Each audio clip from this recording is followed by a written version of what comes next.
In August 2018, 8 months before Pathologic 2 was published, an alpha version was given to playtesters. Only the first 3 days of the Haruspex's story were included. To limit spoilers, Icepick Lodge turned off access to any unique buildings which were not part of that story. But everything has a workaround. In this video, we'll travel through each of the Pathologic 2 alpha's cut interiors and see what was different. There are 28 major buildings associated with non-player characters or with the story. Half of them are accessed without cheating during a normal playthrough of the alpha, and the similarities and differences in those compared to the final game are for another day. Today, we're looking at the other half, doors which are always locked with an X.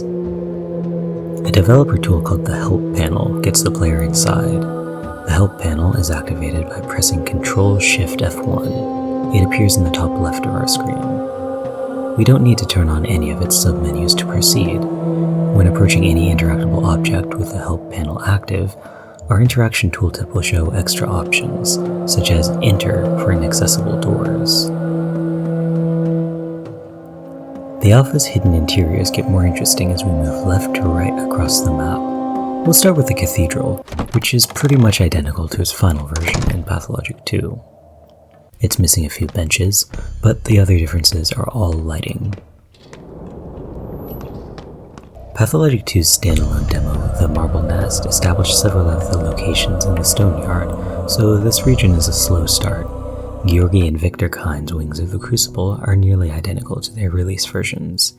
Georgi's workshop only has lighting differences, while the only notable change at Victor's is the position of his desk chair. But Maria Kaina's Wing of the Crucible has a striking difference. It contains nothing.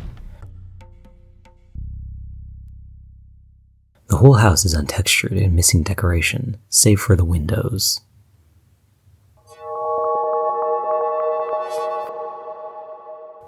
House differences get more compelling as we move east into the Knots Quarter. In a nutshell, a house temporarily inhabited by Khan Kine turns out to be an actual house in the alpha. It behaves exactly like other generic houses, with locked doors and loot inside. It's dubious whether the writers expected Khan ever to live here. Vlad the Younger's dilapidated shack is back to looking like its final version. But the alpha has a blank wall in the basement, instead of a sheet metal door, which could mean anything. Likewise, Ruben's Prosectorium looks unchanged except for its lighting. His warehouse is well lit in this version, and no mysterious light emanates from the shrouded table.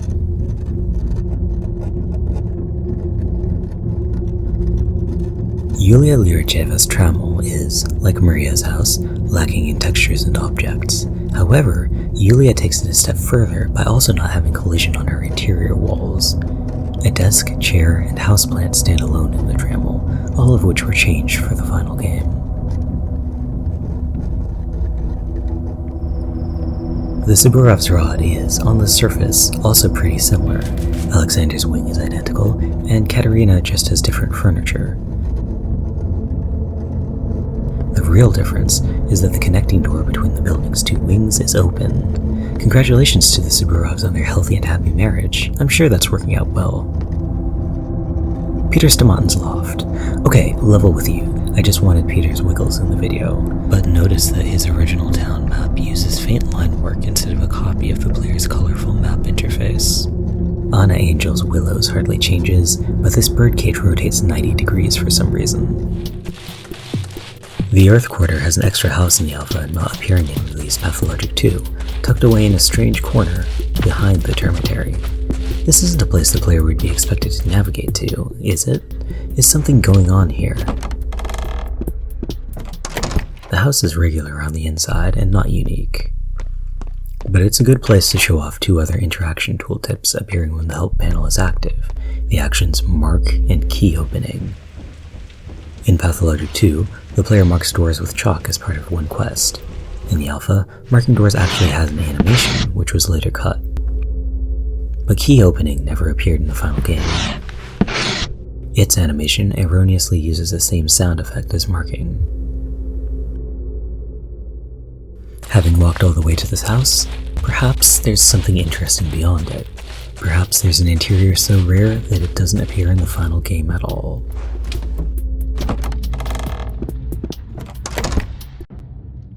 The so-called short block of the termitary is only ever accessible by cheating at the alpha. Its geometry is not untextured, but rather has texture errors, which cause everything to appear glowing purple.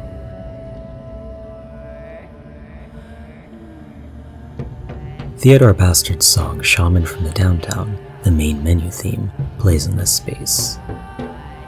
It's a long staircase leading to a small room, which could have been an early iteration of Taya Taichik's room, or a separate area from some unused quest. The long block of the termitary is laid out more like its final version, without the screaming or the rotting piles, but it's treated like an exterior region with dense fog. This reflects an early piece of concept art that depicted a more ghostly, ambient termitary.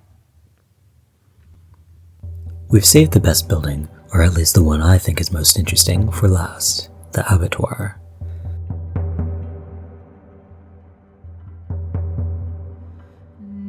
As an area normally only discovered during the game's climax, its alpha version is less than polished. But it incorporates something unprecedented: water. The entire alpha abattoir is flooded. It uses a system of buckets and barrels to dispense blood, instead of stone fountains. Despite the sip tooltip, the player can't drink this blood directly. In the inventory, abattoir blood lacks a title or description, but its stat restoration is weaker than in the final game. The bridge is shrouded in an inexplicably dense fog, and the back half of the tunnels are flooded.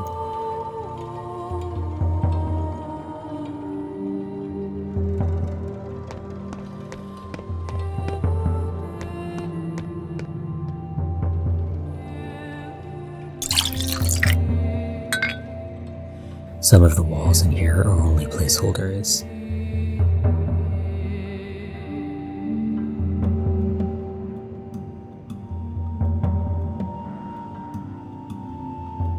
At the end, of course, the player finds an alembic. Just like in release Pathologic 2, this interface switches between herbal tincture brewing and crafting the small heart, based on whether certain quest items are in the player's inventory. At the end of this journey, we find a jarring edge as the water object extends only halfway over a pit which leads to nowhere.